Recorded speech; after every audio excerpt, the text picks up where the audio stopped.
Fantastic. Hi, everybody. We're just Hi. getting prepared to go live right now Okay. on Facebook. Hi, thanks so much for being here with us.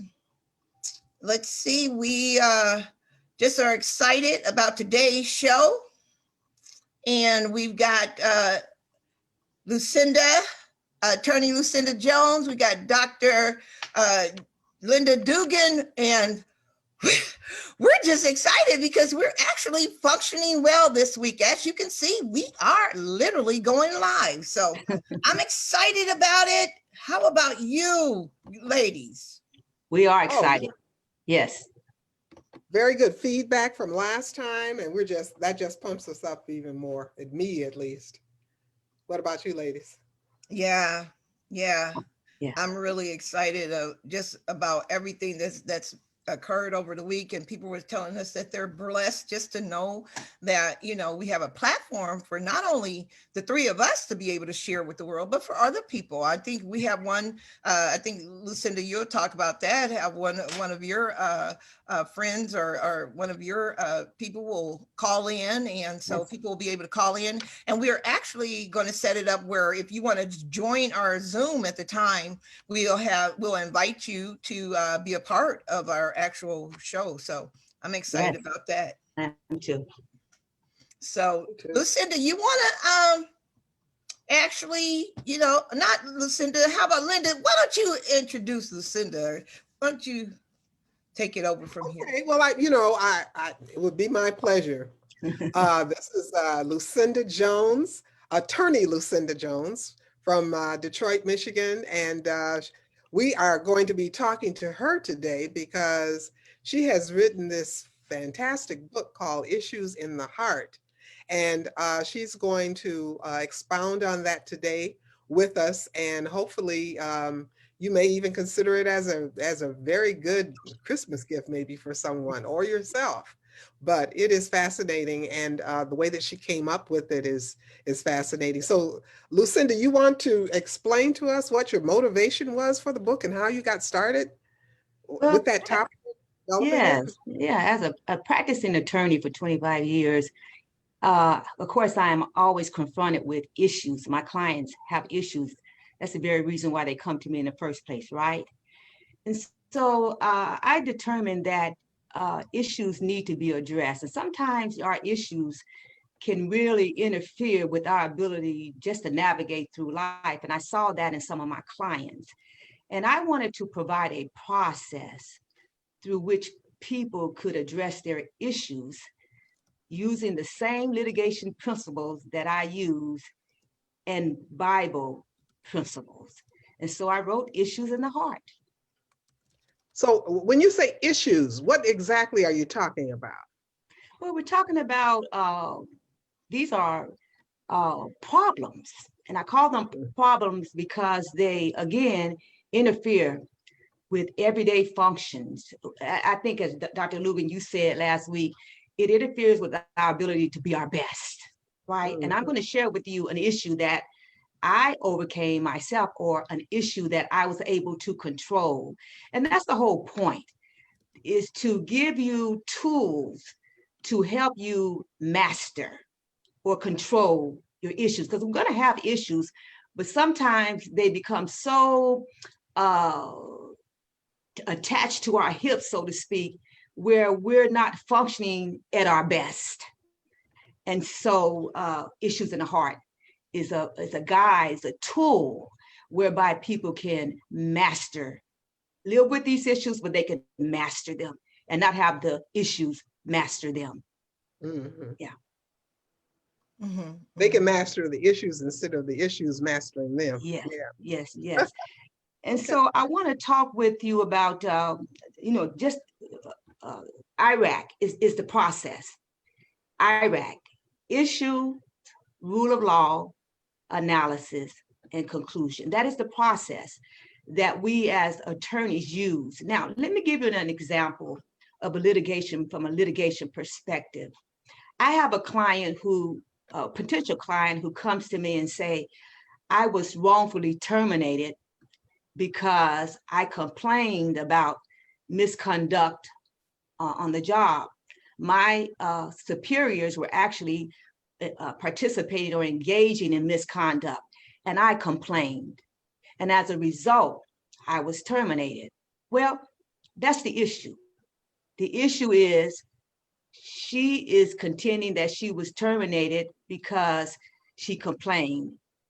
We call that retaliation, right? Mm-hmm. So the next thing we want to look at, and keep in mind, at the outset of meeting a client, and first of all, let me back up. You got to get the facts, right? You want to get all of the facts concerning the matter. And at that point, you're really going to start analyzing or examining your facts, even as you go through this process, even though the analysis comes later. So you have the issue, you have identified the issue. Well, what does the law say about retaliation? Well, Title VII of the 1964 Civil Rights Act, and this is real, you can rely on this for yourself. It prohibits an employer from terminating an individual or taking an adverse action against the individual because they complained. So you want to look at the law, look at the facts, and then you want to begin to examine them. What in the facts suggests that the law has been broken in this case? So let me ask you, ladies, what piece of fact that we just mentioned tend to show that the law has been broken in this case? From what I just said about what my client told me. She was written up, right? Yes. And here's the key to this. And I want to share this with you right now. I want to share something with you. Can you see that? Not yet.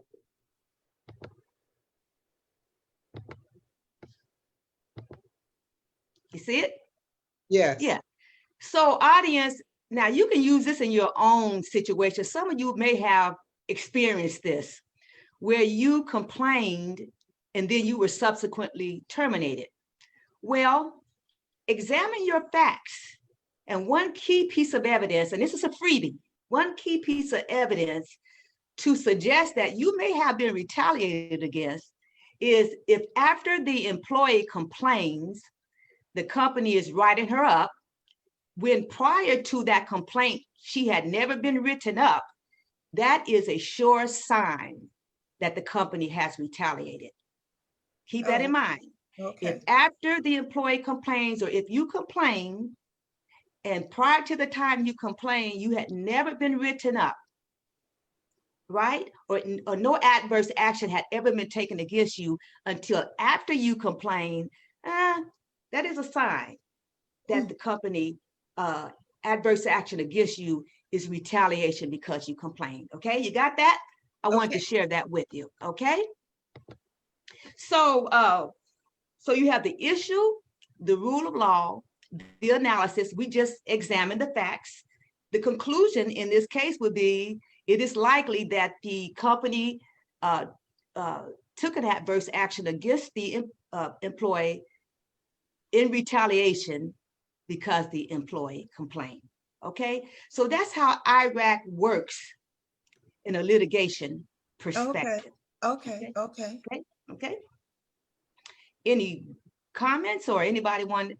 Well, I was just I'm waiting till you get to the part how you apply it in your book, because I've read the book, so I'm already kind of excited about what's coming. So so issues in the heart. I'm going to share with you how I addressed or mastered this particular issue. It's a twofold issue, actually: distrust and fear. I have always been a easygoing person. I love people. Marianne, you've been knowing me for years. I like people. I'm likable. I like relationships. I didn't realize till I was in my 30s that I had an issue with distrust, and particularly with men. I had a distrust with men, and I didn't realize that. Now, you may have some issues, and you may not even know that you have an issue. It may come later. You may not even realize what that issue is I didn't know it. I knew that I would push men away or not have much. I would only go so far and I would not be involved in a relationship. Well, I learned that I had a distrust. My issue was distrust. And what I realized after I started examining my facts, I went back through my facts, which I haven't shared them all with you, but just believe me, they exist. As a child, I was abused. I was sexually abused, and I experienced verbal abuse, right? I didn't know that. So as I began to examine my life, the facts, I realized that I was fearful. I had become fearful because of this abuse as a child, right? And as I began to accept the fact, okay, this happened, I got a problem. I love people. You know, I love to have a relationship with the guy, but it ain't gonna happen like this, right? You cannot love someone or share your life with someone and not trust them, right? And be in fear. That's just not healthy. And that is the kind of navigating through life uncomfortably. Again, as Dr. Linda said, I couldn't live my best because I'm caught in distrust and fear. So being that the Bible is my system of belief, I then went to the Bible and I began to search. And these are the scriptures that helped me through this situation and helped me to begin to address my distrust and my fear. In Proverbs 3:5, it says, trust in the Lord with all thine heart and lean not to your own understanding. And then in another scripture, 2 Timothy 1:7, it says, for God has not given us a spirit of fear, but of power and of love and of sound mind. So here we go with the issue, distrust and fear. Now we know what for me, the law or my system of belief or my reference is my particular rule of law, even though the rule of law is applicable to litigation in court, but this is the same, my system of belief and rule of law is the same thing. So as I began to examine the facts and look to the rule of law and rely on the rule of law and begin to accept my facts and the rule of law, because it is a matter of making a decision that I am going to make some changes. I am going to believe in something, that my life can be better, that I don't have to be fearful, that I don't have to live a life and not have a boyfriend, a committed boyfriend or a husband, or whatever the case may be. I decided that I was going to rely on my system of belief, which is the Bible. And after analyzing things fully, I accepted that. And I concluded that I am not going to walk in fear anymore. I am not going to distrust. I opened up my heart and I did get married. Unfortunately, we ended in divorce. I'm being open with you. I'm transparent. Not because I wanted the divorce, but I said that to say this. This is the important part. After the divorce, I still trusted. I'm still open. And that let me know that I had conquered, that I had mastered that distrust and fear. I don't fear. I'm open. And if you're available, let me know. Y'all hear her? Y'all eligible. So that's essentially. I'm sorry. No, go ahead. Go ahead. So that's essentially a demonstration of how Iraq looks when we're dealing with issues in the heart. Because these issues some issues are not, they don't rest in our heart. But as you can see in my circumstance, that was a heart issue, stemming from a child situation that I carried for years. A lot of people do. Yeah. Mhm.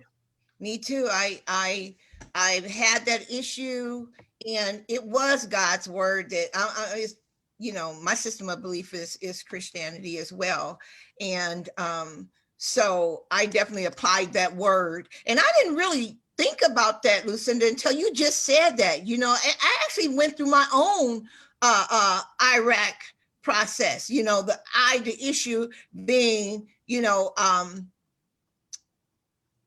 distrust for years.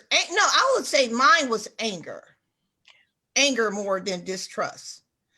Anger, quick tempered, would, no one was going to ever hurt me again. Oh no, honey, I couldn't control it then. I was going to let them have it. But then God's word began to minister to me, because that anger was eating me up. Yeah. So my issue, like you said, taking it through the Iraq process, my issue, that thing that was debilitating for me, that was really negatively affecting my life,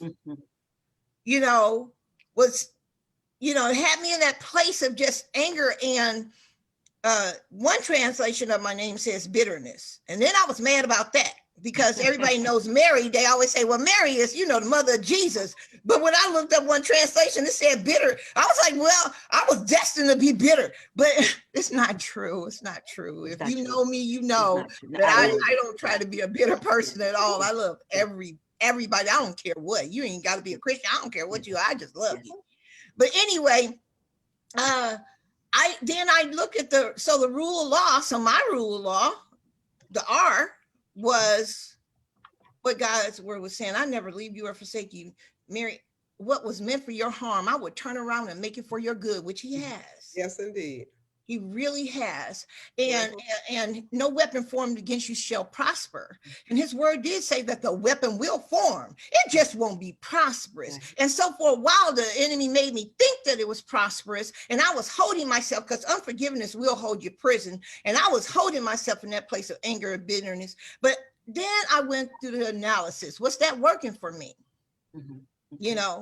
Start applying God's word, so that, I guess that Linda, we had talked about this, right? Say that even though in the rule, in the law, in litigation, that means analysis, but me and Linda, what we would say, that means applying. That's right, application. The application of that rule of law. You can make it your own. Yes, you wrote the book, Lucinda, but we done made the process ours too. Well, as long as it works, as long as it helps. Right. And then the conclusion was that I don't need to be angry anymore. Yes. I don't need to be filled with unforgiveness. Yes. Because if things turn around and work for my good, wait a minute, hold on. You mean sexual abuse turns around and works for my good? Verbal abuse, physical abuse works for my good. And I can tell you at 60 years old, baby, it works. And I can also tell you at 60 years old with no medical conditions, because I don't have any unforgiveness either. So that's a whole nother show. Go ahead, Linda, what you think about what Lucinda shared with us? Oh, I think it's awesome. And, I want to hear her expound a little bit more on it, as to, did you have a particular group of people in mind for this book? I'm sure God just downloaded it to you, but did you have a particular population in mind? Well, when you downloaded really, it? Or just really anyone, because everyone has issues. Yeah, that's true. I think sometimes as Christians, we'll say, oh, no, I don't have no issue. No. Well, we all have them. And some are just more problematic than others. So the book was written for just the general audience, anyone. It doesn't matter how much money you make. It doesn't matter your educational status, what community you live in, your race. Each of us has the propensity to be subjected to out of line issue, an issue that's just gone wild, And so here's the key. You must be willing to have change occur. I remember this lady years ago. Her husband left her. She was so bitter. I mean, I don't know why I'm staying on this husband and wife thing, divorce at any rate, but she was so bitter until she just hated everybody. Well, that's an issue. That's an issue that is really interfering with this lady's ability to live her best. And she was truly miserable. And she didn't want to be, it looked like to me, she didn't want help. She enjoyed just living in her, oh me, oh me, oh me, oh woe is me, woe is me. No, with this book, it will encourage you if you have the tendency to have that attitude, oh woe is me. After you've read Issues in the Heart, no, you will not. You will say, no, I can do better than this. I can be better than this. I can live at my best. I'm living beneath where I should be living. So the whole purpose of this book is to help people to find solutions that will address their problematic, I call them problematic issues. Yeah. Now we're all, the three of us are Christians, and so you have used the Bible as your rule of law. Do you think this is applicable to what about people who are not Christian, who may want the book and may want to deal with some issues, but they may not be Christian? So how That's a good question. That's a good question. How does that work? Each of us has someone in our life that we can look to, a person we reference. I think each of us do. We can look to that person. We go to them for counseling anyway. We go to them when we need encouragement anyway, right? We go to them when we need help emotionally and psychologically. Go to those people. You might be saying, well, I don't have anybody. There's absolutely no one. Well, we're here. This community is here to say you can live your best. You don't have to let life's problems, the past, cause you to live with these out of control issues, because they're in your heart. They are in your heart. Your heart is your residence. It's where you live. Yeah. Your heart is your residence and where you live. Yeah. And so, if you don't have anyone, you do. You have us. And so we're certainly here to encourage you. Lucinda, I have a couple of things. We got a couple of people who wrote in the comments. How do you concur? I'm not sure if they want me to say names, but how do you concur? How do you conquer the fear of change? So like career development or something like that. Examples, you have to move forward in time like today. Yeah. So in times like today. So also we got a call coming in, so I'm going to take that call and put them on hold, but we definitely want to hear them. Hi, this is For Our Success. If you'll hold on, we'll get right with you. Okay, so that's a good one. Yeah, how do you conquer the fear of change? And so say you were going to, put it through the Iraq process. What would that process look like? Well, first I would suggest that you look at your facts and put all your facts on the table.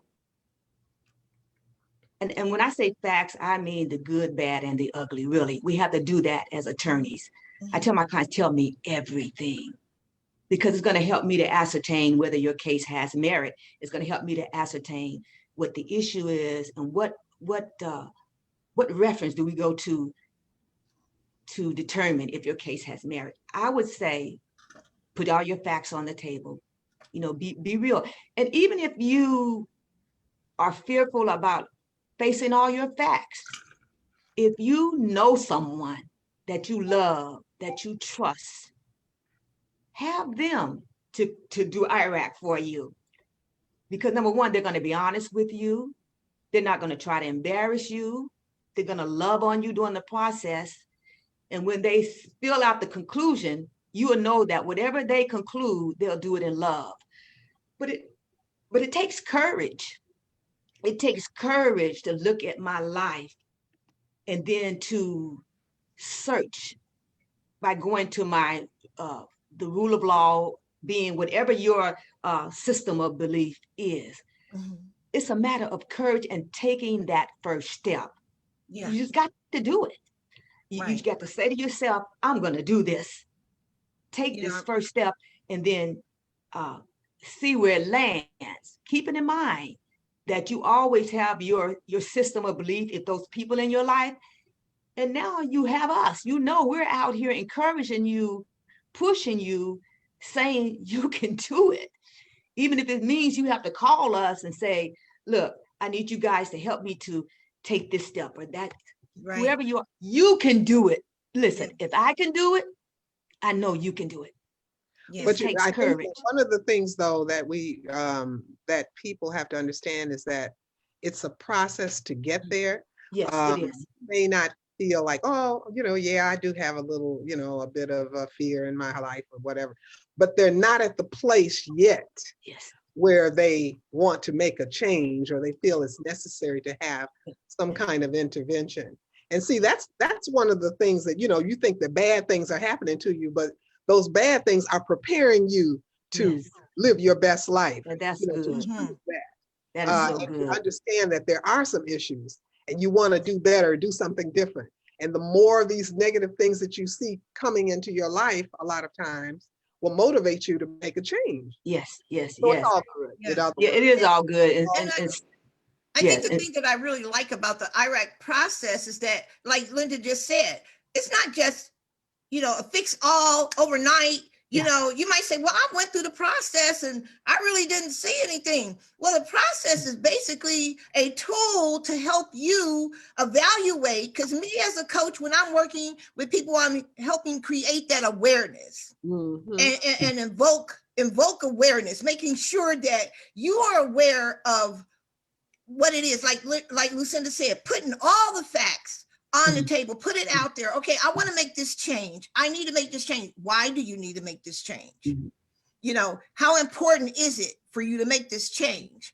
How would things change if you make this change? What would be differently? What would you be doing differently? So you got to understand, is this the real issue? Is the issue that I'm fearful of making a change? Or is the issue that I really don't want to, I don't desire to? Some people can just think it's fear and put it under that umbrella, and it really might be more desire. So trying to get clarity as to what the issue really is. That's really good. Stepping place. Very good. And absolutely. And that's why in my book, I have worksheets where you can literally do worksheets. Yeah, I like the worksheets. Go through the process. I put them in my Mary Ann did it. She'll tell you that it works. But you have to be willing to sit down, like I said, and put those facts on the table. You have to be willing to work it. You got to work it.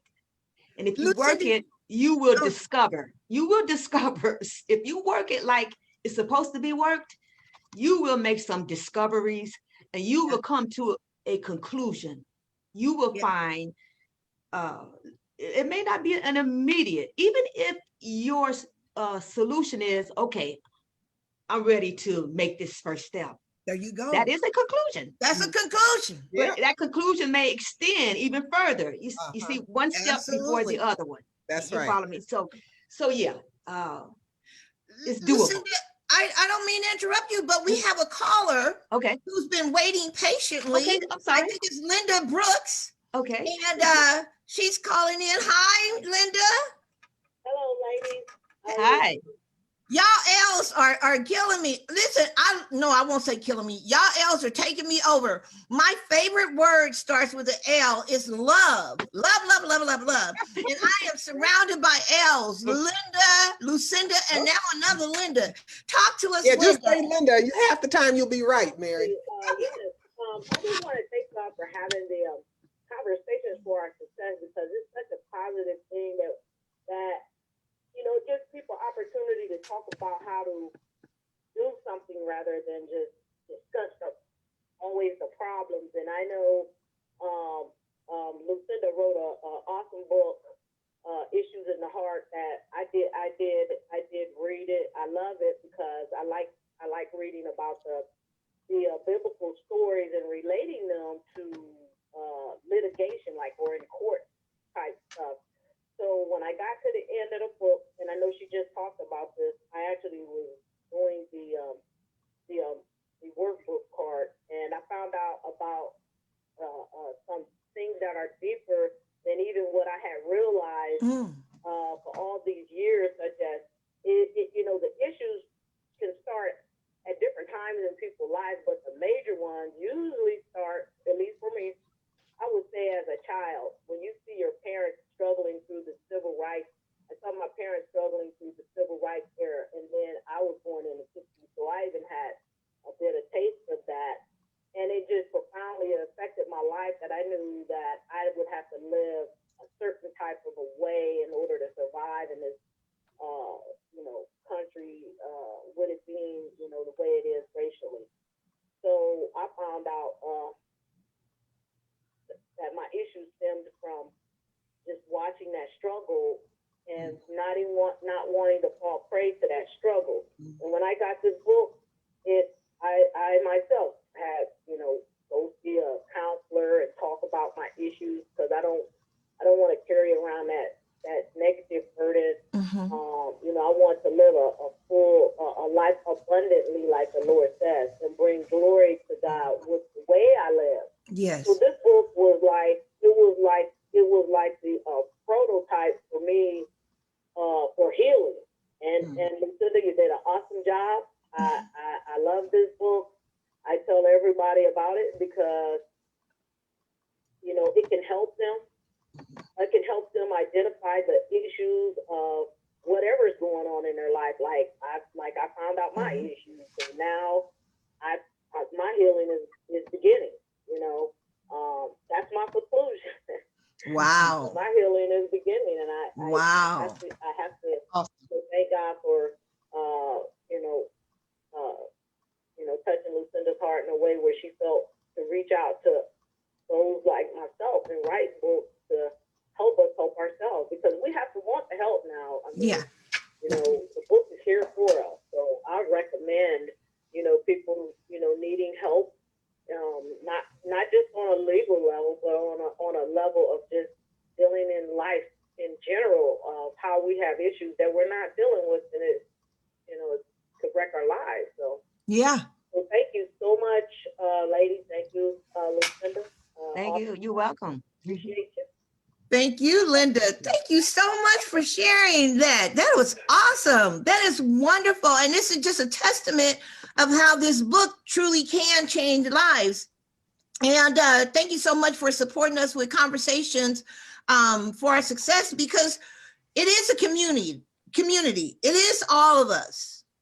And so that's the reason why Lucinda's book was right on time. It's like, well, one of the first things we do want to share is your book, because in order for you to really be successful, you must deal with the issues.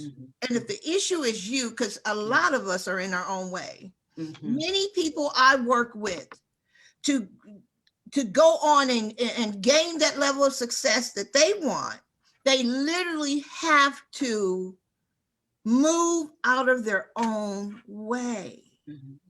They have to deal with issues. They have to look at what's holding me back, what's debilitating me, what's stopping me. Many times I'll say, so what's in your way? What's stopping you? You say you want this. So what do you need to deal with today to help you to be able to get there? What do you need to, so I'll ask you all, here's a coaching question, free for you. What do you need to deal with in order to get out of life what you really want? And that's rhetorical, of course. You don't have to all tell me, but you could write in a comment if you want or whatever, or give us you know, you can always send us a private email at foroursuccessteam@gmail.com, or you can always leave us a comment or inbox us, and we'll be more than happy. Listen, we don't want to belabor the time. I'm going to let the ladies have the last say. All the L's, take it away. Miss Linda Brooks on the line. Do you have anything you'd like to say before we end our show? And then we'll turn it over to our team. Yes, I'm looking forward to more dialogue from you ladies on success, as well as maybe even you know, a book or another book or something. Oh yeah. Oh. I try to follow you ladies, and so you know, whatever you guys are doing, I want to be a part of. Thank you, thank you, thank you. We'd love to have you part of it. So just, you know, share this live, and we're just going to keep being here.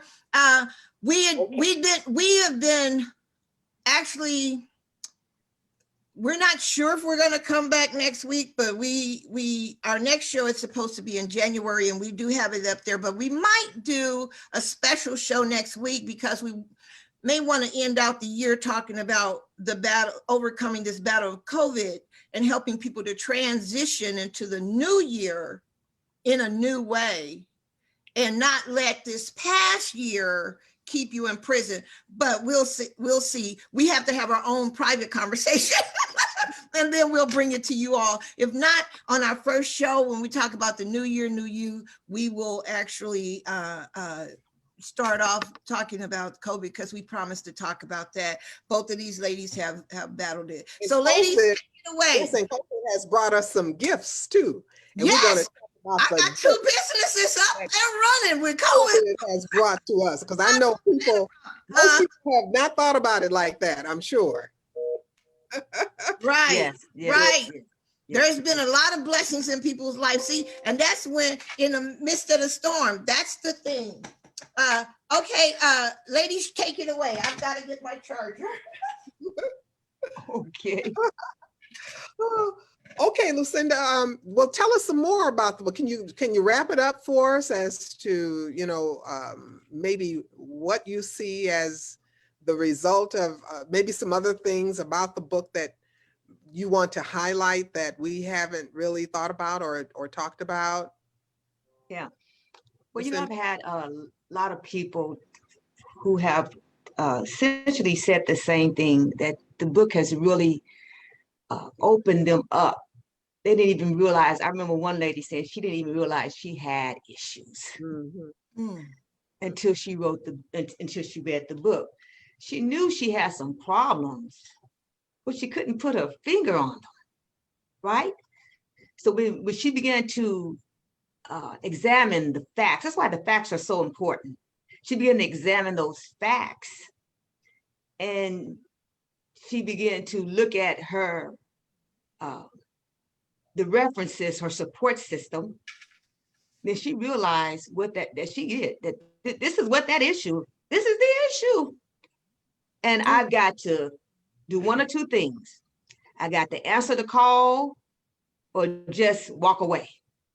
See, that is the telling moment there. Am I going to answer the call and try to address this, or am I just going to walk away? Well, this person answered the call and said, no, I'm dealing with this issue. I'm gonna master this. This is why my life has been turned upside down. You know, the Bible talks about the tongue, you know, being a small thing, for example, but boy, it can do a whole lot of, you know, with an issue. Unresolved, addressed. Go ahead. Well, you know, one of the things too is that one clue is that if you are experiencing the same thing with different people, different circumstances, but it's the same results, it's time to look at you. Mm-hmm. You know, Absolutely. I know people who've been married 4, 5, 6 times, and it's always somebody else's fault. Yeah, You know, but it's time to look at you and the issues that you might have. You know, and that's important what you just said. Is always about somebody else. And I think that's what a lot of times that's what people do. The first thing they say, oh, it's their fault because this happened to me. You know, this happened to me as a child, you know. No, it may have happened to you as a child, but you still have a responsibility to move past that and make something happen positive for you. You know, it's not a blank check to just say, no, I'm just going to wallow in this. But no, I need to fix this. And this is on me, no one else. But I have to make the decision and I have to take the steps, you know, to control this issue. And then understanding also, Lucinda, that we have the power to do that. We have the power. That they have the power to do that, make the changes. But we do. You know, that's interesting you would say that we do have the power, but I go back to that question, fear. Sometimes our lives can be so overwhelmed with fear that we can't even see that. We can't even see that we have the power, even though we've read it in the Bible or we've heard it from someone, but because of fear and whatever, something caused that fear. It didn't just happen, but something happened in that person's life to cause them to be fearful. Like in my case, you have to get to the root of, you have to deal with that. Whatever that thing that happened that caused you to have the fear, you got to go back and face that. And you have to defeat it because it is the problem and it is going to prevent you from being able to master it. You got to beat it and you can, and you will if you want to. You may not know how, but if you're listening, you do know now. And don't get stuck at the I. It's Iraq. So don't get stuck at the I, the issue part. So you're identifying the issue, but you don't want to apply a rule of law. You don't want to really see how you can defeat that issue or how you can master, like you said about it, mastering that issue. You can't get stuck. I was stuck. I used to be stuck a lot of times, and I still have to. It's something we call in coaching self-management. So it's like I got to manage me because I have a tendency to get stuck in analysis paralysis. You know, where I'm paralyzed, I'm not moving forward because I'm in analysis. That people say, "Oh, you just overthink things," or you think. Well, my mind is always going, and I always, you know, I do a lot of thinking and strategizing and all that. So I'd be stuck. I'd get to the I, I'd get to the R, but then now, in analysis, it's kind of holding me up. And for some people, when you think of analysis, that might be a scary thought. You might like, oh God, I'm not all that, you know, that's financial, that's all that's scientific and all. No. As we said earlier, for us, it means applying. For us, it means deciding what you're going to do with it.